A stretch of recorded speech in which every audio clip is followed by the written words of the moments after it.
Welcome to Wine Vault TV, New Zealand's most passionate wine program, and we've got in store. We've got a kind of little, I guess, Rhone kind of fetish right now, and so we've been tasting a whole lot of Rhone, and so I thought I would do a Rhone tasting, a kind of big, kind of head-to-head Côte de Rhone, and this is kind of Côte de Rhone is kind of like the bottom, and then you have Côte de Rhone Village, then you start having kind of like Gigondas, Vacheras, and Côte Rôtie and stuff like that. So it's really the base wine for the Rhone Valley.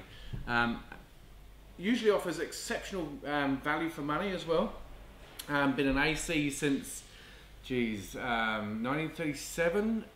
The minimum requirement for the grapes is 40% Grenache, and the rest is generally made up from Syrah, which is the other predominant grape, but also you have Cinsault, Carignan, Mourvèdre, but as long as it has 40% Grenache, it is part of the AC regulations.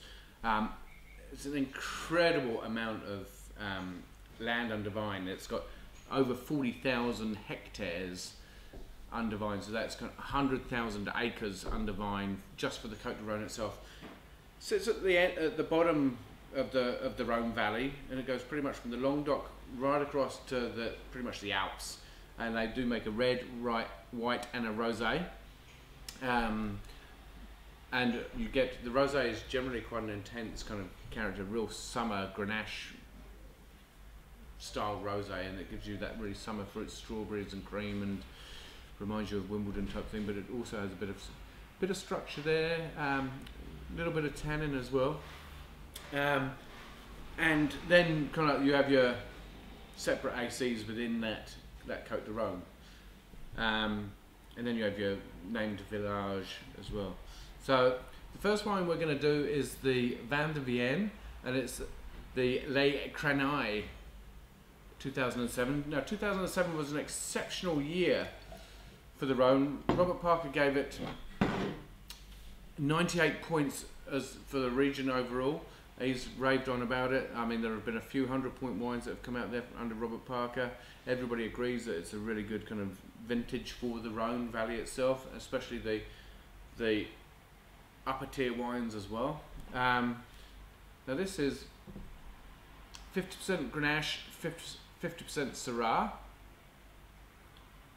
and it's from the Vin de Vienne, which is a little region in the Rhone Valley. Now I get, right off the top, I get this kind of mushroom character. Then I get the red summer fruit that I'm chasing with my Grenache. Then I get the almost spicy mineral kind of character from the Syrah. And you do get a bit of white pepper, almost a bit of licorice there on the nose as well.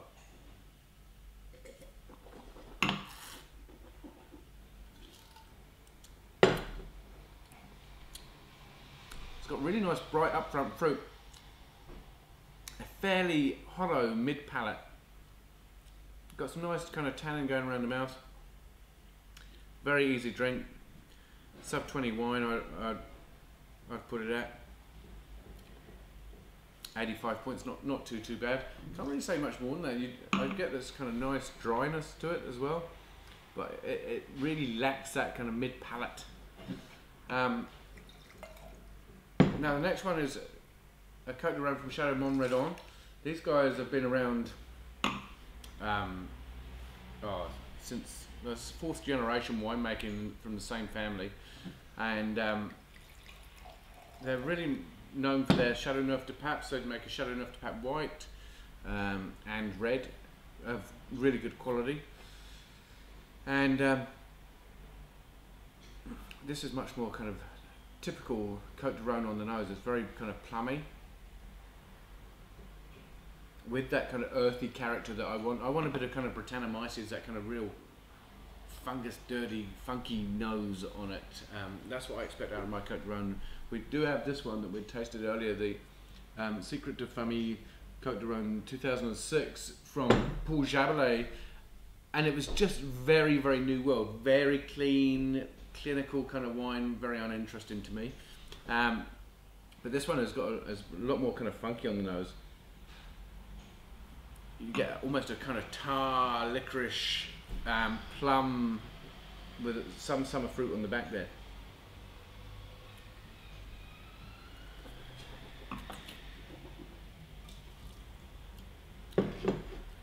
It's a lot more full in the mid palate. Now the blend of this is 70% Grenache, 20% Cinsault, which kind of, there aren't too many kind of single varietal wines made from Cinsault. It gives it really good structure. You do get a bit of kind of thick, tarry kind of character from it, but it's usually a blended grape. And then you've got 10% Syrah, so that gives it this kind of like spiny backbone if you want.